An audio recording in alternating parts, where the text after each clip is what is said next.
আজ যশোরে এমন একটি ঘটনা ঘটে গেছে। মা অসুস্থ থাকাতে তাকে অ্যাম্বুলেন্সে করে নিয়ে চলে আসছে যশোর বাদশা ফাইসাল স্কুলে এবং ঈদগাহ ময়দান এবং সামনে আছে জজ কোর্টের সামনে ঈদগাহ ময়দানের ভিতরে নিয়ে চলে আসছে অ্যাম্বুলেন্স গাড়ি।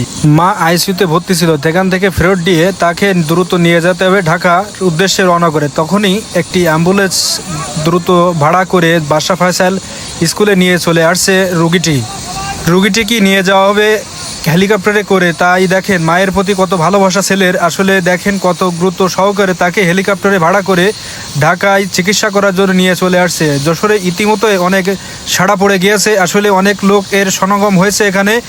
রোগীটির খুবই ক্রিটিক্যাল অবস্থা, আসলে এরকমভাবে যে নিয়ে যেতে হবে আসলে কেউ কখনো ভাবি নাই, আসলে আমিও কখনো এরকমভাবে দেখিনি হেলিকপ্টারে করে নিয়ে যেতে। জীবনে ফার্স্ট টাইম দেখছি আজকের হেলিকপ্টারে করে রুগী নিয়ে যেতে।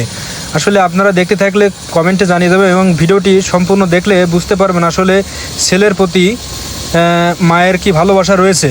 আসলে মা অসুস্থ থাকার কারণে ছেলে দেখেন হেলিকপ্টার ভাড়া করে নিয়ে চলে আসছে, সেটাই আজকের আপনাদের মাঝে আমি তুলে ধরলাম। আপনারা ভিডিওটি সম্পূর্ণ দেখলে বুঝতে পারবেন আসলে যে কিভাবে কি হয়েছে এবং কিভাবে হেলিকপ্টারে তুলে উপরে উঠিয়ে নিয়ে যাচ্ছে। যদি আপনারা কেউ না দেখে থাকেন তাহলে অবশ্যই দেখবেন ভিডিওটি।